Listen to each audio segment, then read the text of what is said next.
Middlesbrough clear only as far as Bruno, who miscues a volley. Ayala under pressure, volleys the ball away, and the ball might just bounce out of play unless Nsue can get on it. Brighton eventually, no, it doesn't go out of play. Middlesbrough have cleared it up to the halfway line. So early stages in the second half, Brighton are trailing Middlesbrough at home by 2-0. For the time being, I'm just going to hand you back to Mark Pougatch at Stamford Bridge. Yes, I'm afraid need to bring you some very sad football news that Jimmy Hill, aged 87, has died. He'd been suffering from Alzheimer's in the last few years. An extraordinary life, an extraordinary career in football. John Murray is with me, our football correspondent. Every aspect of football that you can think about, Jimmy Hill had a huge influence on, John. Yeah, I think, Mark, when you talk about, and the phrase that we use of so-and-so being a football man, well, I think Jimmy Hill is the embodiment of a football man. He fulfilled virtually every role that you can within the game. He was an innovator. He was a bit of a firebrand as well. You know, way back now, you're talking about him as the PFA chairman, being instrumental in the scrapping of the maximum wage, which at the time was such a big story in football. It was £20 the maximum wage at the time, and it was scrapped in 1961. He was the driving force behind that. But he will certainly be fondly remembered today by Coventry City. And when I talk about him being an innovator, that was where his ideas just poured out of him. You know, whether you talk about the first colour match programme, which he brought in there, pre-match entertainment was one of his big things. And this was all in the 60s. Coventry first all-seater stadium in England. This was all in the 60s. And I think you could say that he was ahead of his time, probably by 20 or 30 years. And then, of course, for those of our age, 30s, 40s and older, people will remember him on the television screen. But he had a brilliant career in television, both behind the scenes and in front of the camera as well. And, whether you talk about, the famous exchanges that he used to have with Terry Venables, which were unmissable, And he also, in terms of this innovation on television, he was one of the driving forces behind the television pundits and the panels that there were for World Cups and such like. I mean, everywhere we look at, 3 points for a win. 3 points for a win. Yeah. He just on Coventry, introduced the sky blue kit, wrote the club's song. Remember, he ran the line once at Arsenal when the linesman pulled a muscle. I mean, particularly for our younger listeners, or those in the early 20s, he may be a sort of a bit of a distant figure. So everywhere we look, Match the Day for 15 years. I mean, that's completely our generation, isn't it? Yeah. That's around about 600 programmes. Yeah. And I think the thing now to listen out to, which will give you a true indicator of Jimmy Hill, is that all of the famous names who are still around from television, not just from football as well, who knew him and worked with him. I only met him once, interviewed him once. He was thoroughly charming, but I have a strong feeling that the tributes that we'll now hear during the course of the rest of today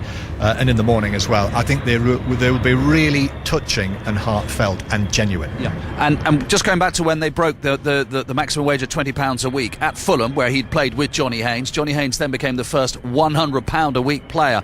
Mark Lawrenson, the footballers of today, and they don't know it, of course, have and your generation particularly, don't they, have a lot to owe Jimmy Hill? Absolutely massive lot to owe to him. And I heard you talk about the PFA there. That was with Cliff Lloyd, wasn't it? And Jimmy was the big instigator of the wage. Yes, early 60s, absolutely. Yeah, early 60s. 3 points for a win. That'd be Jimmy as well, wouldn't it? Yes, definitely. Right? 3 points for a win. Absolutely. First televised sort of panel on TV for football, I think, about 1970 ITV. Yeah, that was for the 70 World Cup, wasn't it? Yes, when he was at ITV. Yes, Jimmy was largely responsible for that, and obviously all these appearances on Match of the Day. I mean, I worked with him loads. He was clever. It was funny, Jimmy, but and I mean funny in a really nice way as well. But he was very, very clever. He used to walk around grounds, when grounds were still empty after doing a broadcast, and he used to get unbelievable abuse from people, Mark. And we'd go, oh my goodness, Jimmy, and he'd go, if they're not talking about me, they don't know me. And it was great, Jimmy. And in '98, the World Cup in France, which was my first major tournament with the BBC, And we used to get up very early in the morning, myself, Lineker and Hansen, and go and play golf because we weren't on air until much later in the day. And we invited Jimmy one day, and Jimmy came with us, and all was good. And then we thought, oh, the old buffer won't get up in the morning. We're off next day at 7 o'clock. Who was waiting for us at 10 to 7 in the reception? Jimmy. But what a great fella. Great storyteller. Loved a laugh. Enjoyed his life, as you obviously know, and he's just a massive influence on football. And you're quite right, today's players have a massive gratitude of thanks to thank Jimmy Hill for what he did in football. And a huge range of interests. Apparently he was a member of the All England Club, so loved his tennis. I know he loved his horses. The last time I saw him was at Plumpton Races on a Monday afternoon. This is a few years back. Loved his horses. Yeah, didn't he ride his horse on the Highfield Road that was Coventry's ground? I'm pretty sure I've seen him on the ground. He was also a good manager, you know. You forget about that. He did a really good job at Coventry. And I remember when he was at Fulham, I'm not quite sure in what capacity, I just announced my retirement at Liverpool, and he rang me up the next day and he said, you could come and play for us. I said, Jimmy, I've retired. He went, no, we can sort that out. It'll be absolutely fine. But it was, I mean, I know when everybody dies, everybody speaks well of everybody, and that's the way that it should be. But I'm telling you now, what a top bloke he was. And I'm just reading here, won the Division 3 title. We're talking about what a good manager he was at Highfield Road in 63-64, and then the Division 2 title in 66-67, and then quit shortly before the start of the next season, and then went into broadcasting. So he was at ITV beforehand, 68-72, and as you say, the World Cup in 1970 really used the first panel of football pundits, and I think Brian Clough was on that. I think he was. Wasn't he as well? I think he was. Yes, imagine he was Jimmy Hill indeed. and Brian Clough. No wonder the BBC wanted him, and then went. I mean, Match of the Day for 15 years, completely your career. And I'm sure you went home. Did you go home or particularly a home match? You watched Match of the Day? Did you care about what Jimmy said? Because he was a presenter who didn't mind, quite rightly, because he'd been a player, saying what he thought. Yeah, well, I remember. I just signed for Liverpool for an awful lot of money in 81, which is 900,000. In fact, plus VAT, which is VAT. I always said to everyone I was like the third millionaire ever in terms of the transfers. and we played at Arsenal early on in the season, and Jimmy did his analysis on me because I came out from the back a couple of times with the ball and all those kind of things, and I thought, oh, thanks Jimmy, it was a real well done to Liverpool, you signed this fella and we think he can play and all that kind of stuff. On the Monday, Mark, I turned up at Melwood for training with Liverpool, and we were just kind of having a walk and stuff before we started jogging and everything. Bob Paisley was there, and he sidled up to me and he said, did you see Match of the Day on Saturday? And I said, yeah. He said, yeah, well, everybody else has. And that was tantamount to saying, they've seen what you've done, so just think about it next time you try and do it, which was great, wasn't it? Terrific. So, to sum it up, he was a player, a union leader, PFA, a coach, a manager, a director, a chairman, a television executive, a television presenter, an analyst, and a match official. John, and we can say... Great bloke, Mark. And as Mark says, more important than any of that, he was a great bloke. Yeah. We will never see a figure like that in football again today because there's too many layers of football. Oh, you won't get anyone anywhere near them. When over the course of the next couple of days, when the big obituaries appear in the newspapers, to go out of your way and read them and learn all about Jimmy Hill, because it's a fascinating football story.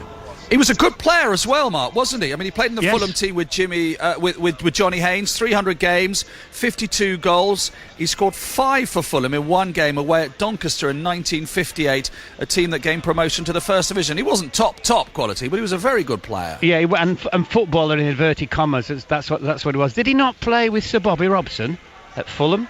Yes, he did at Fulham. Absolutely. I would have played. I think he played with Sir Bobby as well. It was just everything that you knew whenever you met him, Mark. He told you something that you didn't know about football.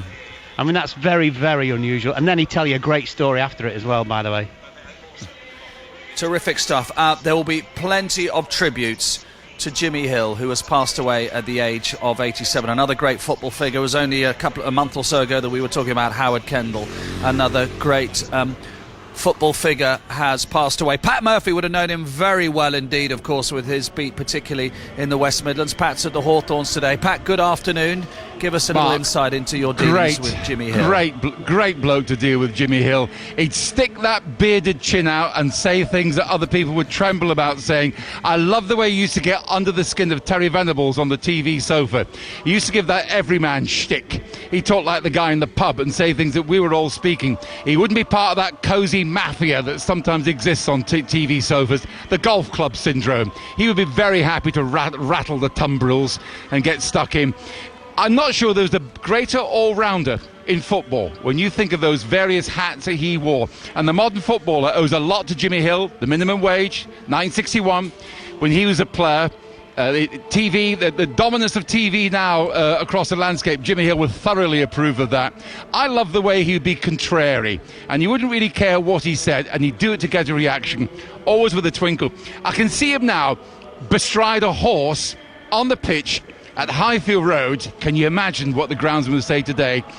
Trying to get all the fans, capacity crowd, to sing the words that he'd written to the Eton boating song. He got them to sing the Sky Blue song and follow the bouncing ball up on the screen. Only Jimmy Hill, with his ability to laugh at himself, would do that. As an innovator, the Sky Blue train, he was the first to get trains laid on for the supporters. Every other club followed suit. But Jimmy Hill was there as a visionary, and he had this lively, questioning mind all the time. He was terrific company as well. We often used to say, I was jimmied last week. In other words, we'd seen him in the director's box somewhere, and he got you in there, and he always had the line, a great gossip. He would always tip us the wink, Jimmy Hill, and our fraternity can only think of Jimmy Hill with immense fondness. Thank you very much, Pat. People are really going to enjoy these stories. Somebody who would have known him so very, very well is John Motson, who's at Southampton for Match of the Day. Motty, good afternoon. Thank you for joining us on a very sad day, obviously, particularly for Jimmy's family, but for the wider football family as well. Give us a couple of stories about Jimmy. Yes, and for television as well, of course, where he made at least a new career after the one he'd already had in football, which was, it was absolutely unique, to be honest. I mean, Jimmy... going right back, it'll be well documented tomorrow just what he did for the game, won't it? I mean, the abolition of the maximum wage, the chairmanship at Coventry City, which has already been alluded to, where he started the Sky Blue train. He actually innovated the first all-seater stadium, such as it was at that time. He rode a horse across the pitch. He wrote the Sky Blue song. I mean, what he did for Coventry City, you'd need a volume for that. And then, of course, the moment when he took them into the old Division 1, 2 promotions from the 3rd Division South as manager, suddenly away he went to ITV to become the first of his kind in the pundit area. I mean, when I say punditry, it wasn't what it is now. It was a little bit more primitive then, but he found the way of matching the action from the game in slow motion to some analysis which he did in the studio with the late Brian Moore, and the first man ever to do that. A long way off from now when we have pundits, just about every time that there's a match on. And I think also the move from ITV to BBC, I was there in 1973 when he came, initially as a pundit. Then he became the presenter of the Match of the Day programme. A lot of people forget that, prior to Desmond Lynam. And then Jimmy, well, he was everything really, wasn't he? But he was a co-commentator, and that's where I came into it, because when I did the FA Cup final for the first time in 1977, he was my co-commentator, and what a reassuring presence he was alongside me in that old Wembley commentary box where I was absolutely terrified. But Jimmy, as Pat was saying, he had a great personality. He was irrepressible, good-humoured, great company. What more can you say about the man? And if I had to sum up Jimmy Hill in 3 words, which is impossible, by the way, but they all do begin with I would say he was an instigator, an innovator, and most of all, an inspiration.